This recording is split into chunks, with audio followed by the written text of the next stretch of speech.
Good morning, friends. I'm Dr. Yogesh Sarode of Jivan Vikas Mahavidyalaya Devgram. I heartily welcome you all in this session.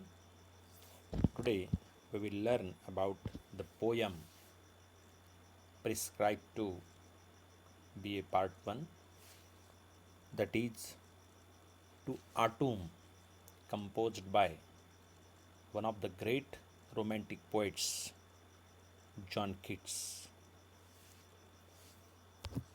Friends, uh, before going to the poem, let us have a short introduction of the poet John Keats. Keats.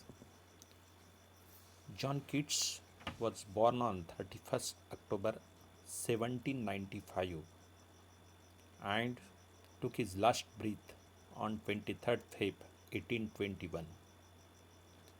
So, just a short span of 26 years. In this short span, he became the great, renowned romantic poet of British world, and not only that, but of the world also. He was the main figures of the second generation of romantic poets, along with Lord Byron, P.B. Shelley. Despite his works having been in publication for only 4 years before his death because of tuberculosis at the age of 25, although his poems were not generally well received by critics during his lifetime, his reputation grew after his death, and by the end of the 19th century, he had become one of the most beloved of all English poets. He had a significant influence on a diverse range of poets and writers. George Louis Borges stated that his first encounter with Keats' work was a great experience that he felt all of his life.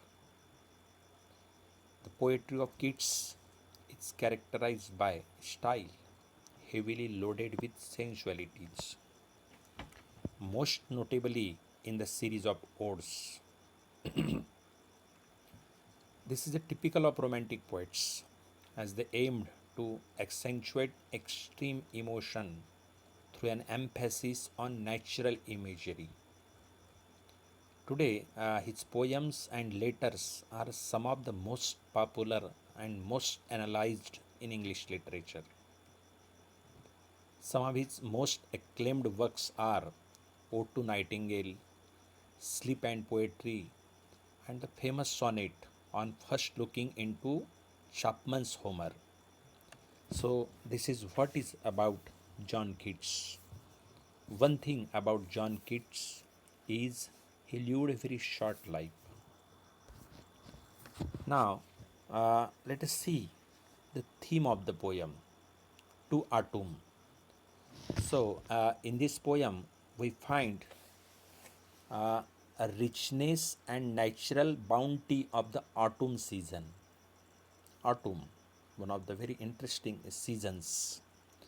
Second theme we find in the poem is the impact of peak of the season. And the third theme that we find in the poem is the cyclical nature of time change. Change. So these three themes we find in the poem Ode to Autumn. Now let us see what is the central idea of the poem. Friends, this poem To Autumn is one of the most popular poems in English speaking world, and is considered by many critics to be one of Keats' finest creations. It is a shortened ode. Ode is one of the form of poetry that is addressed to someone or something. So it's a formal poem of meditative reflection. Over the years, it has been interpreted in several different ways. The most recent being a political reading of the poem by a prominent Marxist poet. This article will explore all the various alternatives from the literal to allegorical and focus on rhyme, meter, syntax, allusion, and language.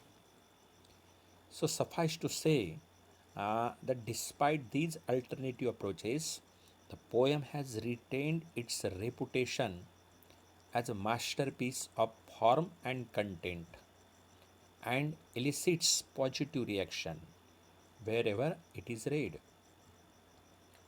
John Keats wrote in a letter to a friend, Leg Hunt. See what he writes. He says, "We hate poetry that has a palpable design upon us. Poetry should be great and unobtrusive, a thing which enters one's soul." These are the words of Hunt. Kids would be happy to know that much of his poetry is still considered great art and affects even the postmodern mind and soul. But the question has to be asked that can a poem written by leading poet be totally immune to the social, political, and cultural environment it is born into all that time? Certainly, Keats was aware of social and political upheavals of the day, including the famous, massacre of working protesters at the Battle of Peterloo in Manchester in summer 1819. He did have radical learnings, but tended not to express them in his poetry, unlike Shelley. So, to autumn simply is about the season and nothing else. The poem seems to have been written following a walk Keats took on Tuesday, 21st September 1819, when living in Winchester. He wrote a letter to his friend John Reynolds. In it, he expresses his feelings. How beautiful the season is now! How fine the air! The temperate sharpness about it! Really, without joking, Chester weather, dying skies. I never liked subtle fields so much as now. Better than the chill of the spring. Somehow, a subtle field looks warm in the same way that some pictures look warm. They struck me so much in my Sunday's walk that I composed upon it. This is what is the reaction of the poet. Keats' composition is based on his observations and imaginative sensitivity, and that was inspired by an autumnal walk. This simple act produced a work of art that has enthralled and intrigued ever since. What is also clear is that the speaker visualizes autumn as a god or goddess of sorts, and in this divine spirit is a close bosom friend of the sun, conspiring with him to load and bless, is sitting carelessly, drowsed, sound asleep with patient look. It is still full of music of different kind, despite the inevitable melancholic change. So, this is what is the central idea. Here, the poet John Keats glorifies autumn season. He finds various forms of season, and he observes the beauty and what effect that his heart feels, that he expressed through his feelings. So, this poem, Autumn, is a simply ode, modified ode of 33 lines, split into three stanzas, each stanza of 11 lines. First, we will carry out the reading, and then we will see the comprehension also. So, see, friends, The poem is in three stanzas. I will read. Listen. Season of mist and mellow fruitfulness, close bosom friend of the maturing sun, conspiring with him how to load and bless with fruit the vines that round the thatch ewes run. See, at the same time, you must listen the rhythm also. If you find any figures of speech, uh, alliteration, that also you have to see. To bend with apples the mossed cottage trees, and fill all fruit with ripeness to the core, to swell the gourd and plumb the hazel shells with a sweet kernel, to set budding more, and still more later flowers for the bees, until they think warm days will never cease, for summer has overbrimmed their clammy sails. This is first stanza. Now see second stanza. Who hath not seen? See the word HATH, hath. It is not in modern English. It is actually Middle English word. But see, this is what is the beauty of the poet. He has the liberty to choose the words. Who hath not seen thee oft amid thy store? Is a question. He's asking.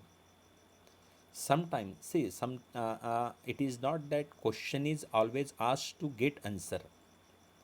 Sometimes questions are made to make assertion. Who hath not seen thee oft amid thy store? Sometimes whoever seeks abroad may find thee sitting careless on a granary floor, thy hair soft lifted by the winnowing wind. We will see the difficult word also while paraphrasing. Or on a half ripped furrow, sound asleep, drowsed with the fume of poppies, while thy hook spares the next swath and all its twinned flowers. And sometimes, like a gleaner, thou dost keep steady thy laden head across a brook, or by a cider press, with a patient look, thou watchest the last oozing hours by hours. This is second stanza. Now see the third. Where are the songs of spring? Where are they? Think not of them. Thou hast thy music too, while barred clouds blossom the soft dying day, and touch the subtle plains with rosy hue. Then in a well-full choir the small gnats mourn among the river swallows borne aloft, or sinking as the light wind leaves or dies, and full-grown lambs loud bleat from hilly bourne.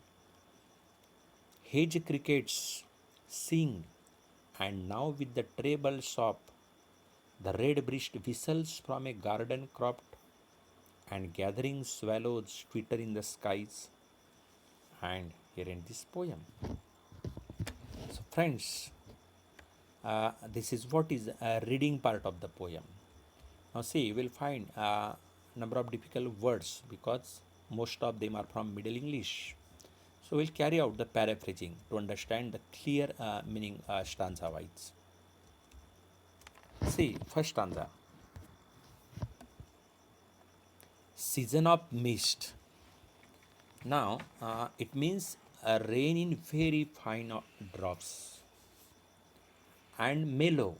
Mellow means pleasantly smooth or soft, fruitfulness.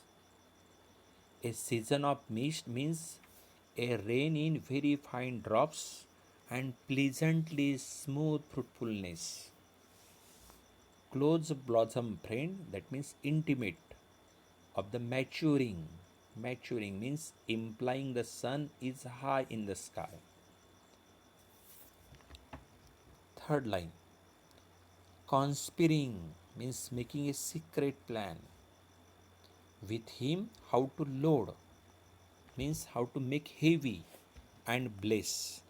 With the fruit, the vines means creepers that round the thatch huge. Thatch huge, the edges of the roof are made up of dried plant material. To bend with apples, the moss means covered cottage trees and fill all fruit with ripeness to the core. Core means at the center, heart. To swell the ground means it's a type of fleshy fruit like pumpkin. And plum means flatten. The hazel is a plant that produces edible nuts. Shells, shells is a hard cover with a sweet kernel. Kernel is an edible part of the grain. To set budding more and still more later flowers for the bees until they think warm days will never cease, never end, never stop. For summer as overbrimmed means overflowing. There are clammy cells, means inside the flowers that are sticky with honey. Okay, so uh, this is this is the first part of the stanza. Now we'll see second stanza. Who hath not seen thee oft, OFT? Oft means often. Uh, uh, Amid thy store, sometimes whoever seeks abroad means wide, may find these sittings, these sittings means those sittings, careless on a granary floor, means the floor on which the separation of grain from chaff is done. The hair soft lifted by the winnowing wind. Winnowing wind means the wind that separates chaff from grain. Or on a half ripped furrow, furrow is actually a space between two lines of crop. If you visit the field, you will find a furrow. Sound asleep, drowsed with the fume that is scent, perfume of poppies. Here, poppies means opium plants. While the hook spares the next swath means line of crop, and all it's twinned, all it's mixed in each other, crossed with each other. Twinned flowers, and sometimes like a gleaner. Gleaner means one who does the above job of separating grain from chaff. That man. Thou dost keep means that person do keep. Steady thy laden. Laden means heavenly weight down. Head across a brook. Brook means stream. Jharna. Or by cider press. Cider press. Press actually is a machine for crushing apples. With a patient look, thou watchest the last oozing. Oozing means the drop by coming out. Hours by hours. So this is what is the second stanza. Now we'll come to the third one. Where are the songs of spring? Where are they? Think not of them. Thou hast the music too. While barred means with bars. Clouds blossom the soft dying day and touch the subtle plains. Here, subtle plains refers to appearance of the fields after the grain has been harvested. With rosy hue, rosy is color. Then in a wailful choir, means mournful singers group, choir. The small nuts means insects. Mourn among the river swallows. Swallow means a type of broad-leaved tree. Born aloft or singing as the light wind leaves or dies. And full-grown lambs loud bleat from hilly born. Hedge crickets sing. Hedge crickets, that is the name of insects. And now with a treble soft, the red breast means bird whistles from a garden cropped, that means a small enclosed field. And gathering swallows means birds. Twitter, twitter means chirping sound in the skies. So this is what is the third stanza. So friends, here you will find in the poem to autumn, we have as many things to many different people. For some, it may be a literal exploration of autumn. To some, it may be an allegory of part of life's journey. For someone, it may be a metaphorical depiction of creative processes. Or for someone, it may be an illustration of political energies in the workplace. Now, see, meaning stanza wise.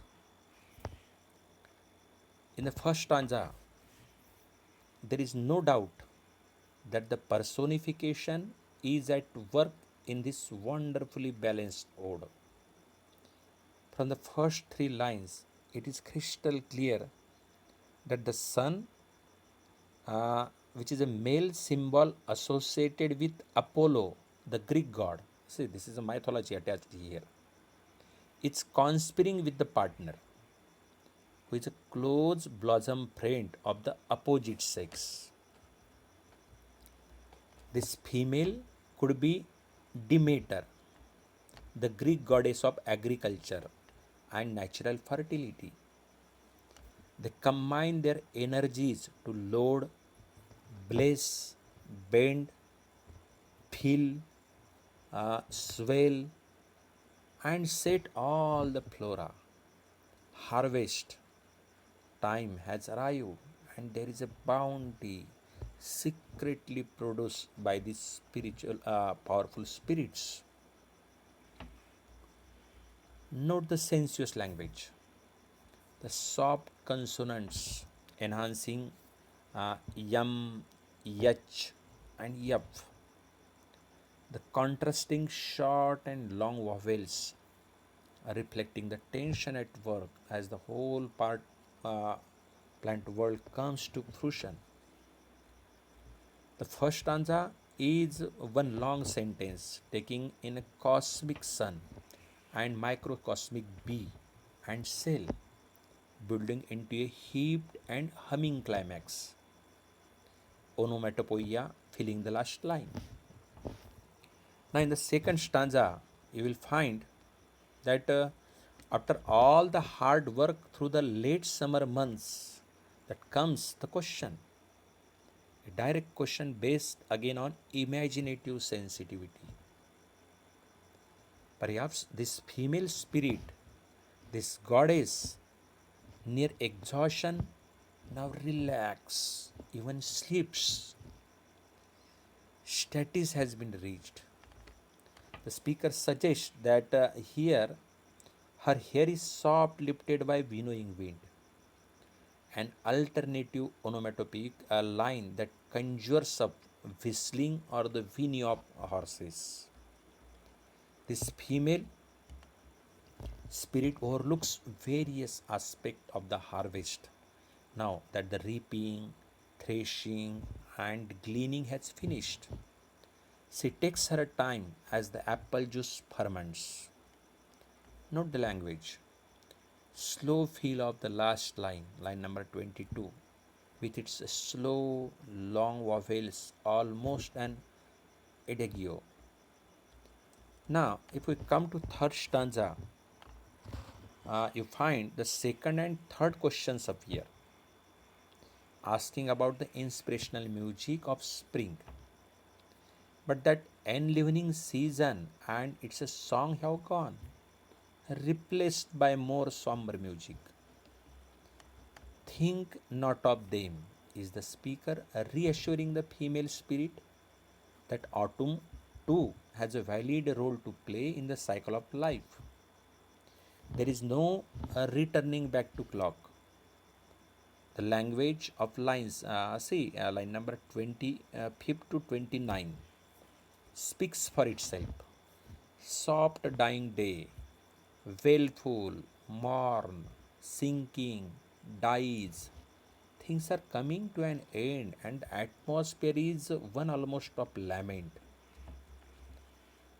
So, the rhythms in line 29 enhance the feeling of the seasonal changes about to take place. This melancholic mid section of the final stanza has to be acknowledged, but the ending is one of the inevitable renewal and positive change. The hedge cricket, the robin redbreast, and the swallows are communicating, the latter about to journey south to find warmth and a new life. Now, if we come to technical aspects, we find to Autumn is a modified ode of 33 lines split into three stanzas, each of 11 long lines. Uh, the poem is printed here as a true version of the form originally by Keats with individual stanzas marked as 1, 2, and 3. Now, see the rhyme scheme. The rhyme scheme is common for the opening quatraint of each stanza, but changes for the septet in the first stanza. See, rhyming scheme is A B A B C D E D C C E. In the second, A B A B C D E C D D E. And in third, it is A B A B C D E C D D C. So in the rhyming scheme in second and third stanza is same, but in the first stanza it slightly varies. The full rhymes tend to strengthen sense, make things familiar, and bring harmony. And throughout the ode, this is true. Internal slant rhymes and echoes reinforce the idea of continuum. Then, if you see a literary device, we find alliteration 1 is here. This alliteration device you find in a number of examples. See, mist in line number 1, mist mellow, third line him how, in fourth line round run, then fill fruit. Like this, there are number of words of alliteration. Alliteration, though for the internal ear, adds texture and variety and interest for the reader. So, uh, this is about technical aspects. Now, for your remembrance, once again, I will add a short summary here. Friends, John Keats calls autumn the season of mist and ripe fruits. He says that this season is a close friend of the sun. See, listen carefully. John Keats calls autumn a close friend of the sun. It makes a secret plan with the sun. The plan is about loading the vines with fruits. These vines means creepers are going round the projected roofs of the cottages. The autumn and the sun are also planning secretly to bend the cottage trees with the load of apple fruits. The autumn and the sun will make the fruits completely ripe up to the central part. They will also make the pumpkins more big. They will flatten the hazel shells and put seeds in them. They plan to blossom more flowers for the bees. The bees have already filled their hive with honey. Now they are almost tired of collecting honey. They would think the warm days would never end. In the second stanza, we get the message that Keats tells the readers the places where they can see the autumn season. The autumn is seen in the lot of things it has been, itself created. If someone is trying to find it outside, it is found sitting comfortably on some granary floor. Near the granary, The winnowing is going on, and its hair are slowly lifted by the wind. It may be found sleeping sound in half harvested fields of opium plants. The harvest is not complete because next line of crop and the flowers of the field are left without cutting. Sometimes the autumn appears like a gleaner. That gleaner is crossing a stream balancing the load of the corn on his head. It may also be found watching a cider place silently. The cider has crushed apples and now drops of apple juice are coming out. Kit says that music of spring is regarded as sweet. He asks the people not to think about that music. The autumn has got its music. In the autumnal evening, people can see red clouds with stripes, and they are giving their color to the harvested fields. In such an atmosphere, the mournful singing of the gnats can be heard. The willow trees are going down in the river according to the movement of the wind. In these trees, one can hear the blending sound of the lambs on the boundary of the hills. The hedge crickets are also singing. The red breasted bird is whistling in a shrill voice in the fields. And at the same time, swallows are also chirping in the sky. So, friends, this is what is the short summary part of the poem. So, once again, I will repeat. In this session, we have touched the aspects that are important for the explanation of the poem. We have seen the short introduction of the poet, then theme of the poem, then we have seen the crux part of the poem. We have carried out a reading of the poem and also comprehension by replacing difficult words by simple one, and then have gone through short summary. So friends, definitely I hope you might have understood the preliminary part. In the next session, we will see interpretation of the poem and some important aspects associated with the poem. So, thank you. Good day.